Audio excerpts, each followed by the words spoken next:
미주교회협회 안교 교과 방송에 오신 여러분 모두를 환영합니다. 이번 주 교과 주제는 제10과 말세를 만난 우리에게입니다. 이번 과 기억절 말씀입니다. 그들에게 일어난 이런 일은 본보기가 되고 또한 말세를 만난 우리를 깨우치기 위하여 기록되었느니라. 그런즉 선줄로 생각하는 자는 넘어질까 조심하라. 고린도전서 10장 11절, 12절 말씀입니다. 성경에 기록된 과거의 여러 사건들과 이야기들은 성경 예언을 해석하는 데 큰 도움이 됩니다. 특별히 소돔과 고모라, 대홍수와 같은 이야기들은 마지막 날을 위한 다니엘서와 요한계시록의 예언을 명확하게 이해할 수 있는 폭넓은 토대를 제공합니다. 이번 한 주 동안 우리는 이러한 사건들을 살펴보며 다음과 같은 중요한 내용을 배우게 됩니다. 첫째, 마지막 날에 대한 예언을 연구할 때 그리스도가 예언의 중심이심을 깨닫게 됩니다.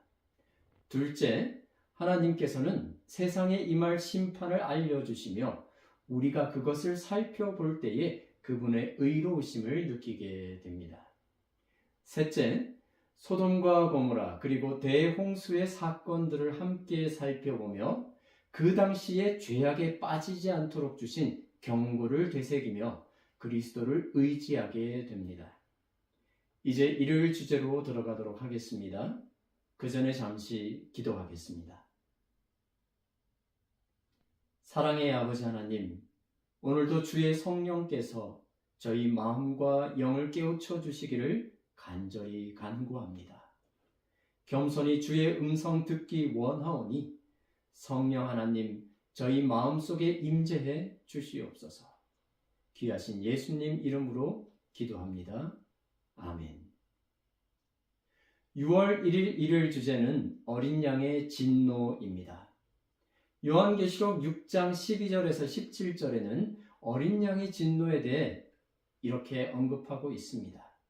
계시록 6장 16절과 17절의 말씀입니다. 산들과 바위에게 말하되 우리 위에 떨어져 보좌에 앉으신 이의 얼굴에서와 그 어린 양의 진노에서 우리를 가리라. 그들의 진노의 큰 날이 이르렀으니 누가 능히 서리요 하더라.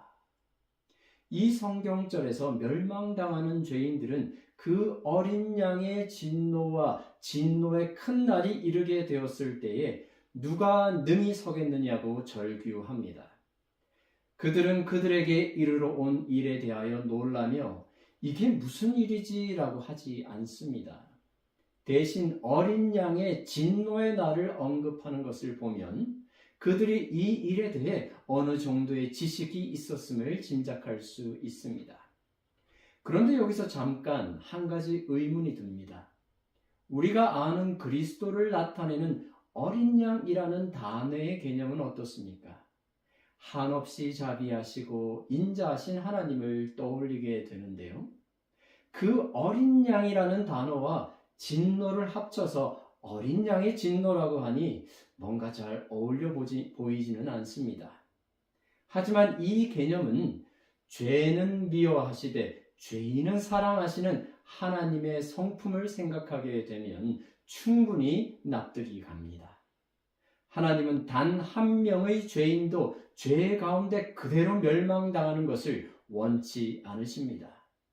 그러기에 독생자 예수까지도 내어주셔서 우리를 구원하기 위해 하실 수 있는 모든 일을 다 하셨습니다.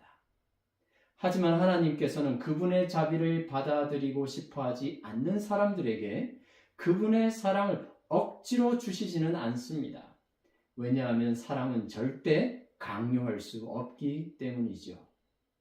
하나님께서는 세상 끝이 이르기 전에 구원의 복음이 이 땅 모든 민족에게 전해지게 하십니다. 그러기에 잃어버린 바 되고 멸망당하게 되는 죄인들은 구원의 소식이 부족해서가 아니라 믿고 순종하기를 거부하기 때문에 불행한 결말을 맞게 되는 것입니다. 우리는 이런 사실을 마태복음 24장에 기록된 예수님께서 말씀하신 노아의 이야기를 통해 다시 한번 확인하게 됩니다. 마태복음 24장 37에서 39절의 말씀입니다. 노아의 때와 같이 인자의 임함도 그러하리라. 홍수전에 노아가 방주에 들어가는 날까지 사람들이 먹고 마시고 장가들고 시집가고 있으면서 홍수가 나서 그들을 다 멸하기까지 깨닫지 못하였으니 인자의 임함도 이와 같으리라. 노아 시대에 이르러 온 대홍수 때에도 정보가 부족해서 사람들이 멸망당한 것이 아니었습니다. 하나님께서는 노아를 통해 방주를 만들게 하셨고 노아는 믿음으로 순종하여 120년 동안 방주를 만들며 구원의 길을 전파하였습니다.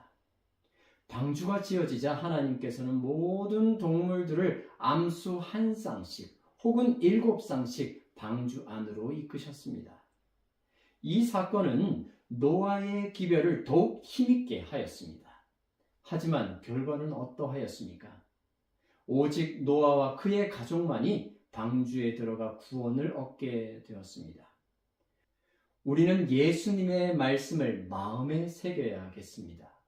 마태복음 24장 37절 노아의 때와 같이 인자의 임함도 그러하리라. 결국 이 세상 마지막 때에 악인들이 멸망의 길을 가게 되는 것은 정보가 없어서가 아니라 믿기를 거부하기 때문입니다. 이러한 현상은 말세가 가까울수록 더욱더 많은 사람들의 마음에 두드러지게 나타나게 될 것입니다. 이제 오늘의 교과 내용을 묵상하고 적용하는 시간을 갖도록 하겠습니다. 묵상을 위한 질문입니다. 우리는 인생이 얼마나 빨리 지나가는지 알고 있습니까? 그렇다면 재림의 때는 얼마나 속히 올까요? 여러분의 시간은 얼마나 빠른 속도로 지나갑니까? 우스갯소리로 10대 어린 때에는 시속 10마일의 시간이 지나가지만 30대에는 시속 30마일로 70대에는 시속 70마일로 시간이 지나간다고 합니다. 환경과 상황에 따라 흘러가는 시간의 속도가 달리 느껴질 수는 있겠으나 분명한 것은 시간이란 단 한순간도 멈추지 않고 빠른 속도로 지나간다는 것입니다. 그래서 성경은 이렇게 말합니다. 우리의 연수가 70이요 강건하면 80이라도 그 연수의 자랑은 수고와 슬픔뿐이니 신속히 가니 우리가 날아가나이다. 그런데 우리가 기억해야 할 것은 시간이 흐를 때에 온 세계가 절대 그대로 멈춰 있지는 않다는 것입니다. 여러분 모두는 식당에서 음식을 주문하고 주문한 음식이 나올 때까지 기다려 본 적이 있을 것입니다. 음식이 빨리 나오면 좋겠지만 그렇지 않을 때에는 기다리는 시간이 평소보다 더 더디 흐르는 것처럼 느끼실 것입니다. 하지만 주문한 음식을 내오기 위해 분주하게 움직이며 요리하고 있는 주방에서는요, 훨씬 빠른 속도로 시간이 흐를 것입니다. 주님의 재림을 기다리는 여러분의 시간의 속도는 어떠합니까? 온 하늘은 우리의 구원을 위해 분주히 힘쓰고 있음을 묵상해 보면 참 좋겠습니다. 저와 여러분의 생애도 다른 사람의 구원을 위해 할 수 있는 최선을 다하는 삶이 되면 참 좋겠습니다. 우리가 이처럼 복음 사업에 열정을 다해 살아간다면 재림을 기다리는 우리의 삶은 결코 더디거나 답답한 시간이 아니라 보람 있고 의미 있는 시간으로 가득하게 될 것입니다. 이제 적용을 위한 질문입니다. 개인의 경험에서 보면 재림은 개인의 죽음 직후이며 죽음 이후로는 시간이 지나지 않습니다. 이 관점은 재림의 지연에 대처하는 데 어떻게 도움이 됩니까? 여러분도 이런 경험이 있으실 것입니다. 지친 하루를 마치고 잠자리에 들었는데 언제 잠이 들었는지 모르게 깊이 잠들고 눈을 떠보니 분명 방금 침대에 누운 것 같은데 어느새 아침이 되어 있는 것입니다. 재림을 기다리다 죽음의 잠을 든 이들도 마찬가지일 것입니다. 시간이 얼마나 흘렀는지 모른 채 어느 순간 주님의 음성에 눈을 뜨게 되는 그 순간, 그날이 바로 부활의 아침이 되는 것입니다. 그들에게는 주님의 약속, 내가 진실로 속히 오리라는 말씀은 문자 그대로 이루어지는 것입니다. 하지만 믿기를 거절하는 이들에게는 내가 속히 오리라는 주님의 약속이 한없이 지체되는 것처럼 보일 수 있습니다. 그들은 재림이 지연된다는 이유로 자신의 불신을 합리화하며 이렇게 말합니다. 먼저 이것을 알지니 말세에 조롱하는 자들이 와서 자기의 정욕을 따라 행하며 조롱하여 이르되 주께서 강림하신다는 약속이 어디 있느냐? 조상들이 잔 후로부터 만물이 처음 창조될 때와 같이 그냥 있다 하니. 우리 주님께서는 결코 지체하지 않으시고 하나님의 정하신 시간에 분명히 오실 것입니다. 다만 그분의 재림이 지체되는 듯 보이는 이유는 성경은 다음과 같이 그 이유를 설명합니다. 주의 약속은 어떤 이들이 더디다고 생각하는 것 같이 더딘 것이 아니라 오직 주께서는 너희를 대하여 오래 참으사 아무도 멸망하지 아니하고 다 회개하기에 이르기를 원하시느니라. 베드로후서 3장 9절의 말씀입니다.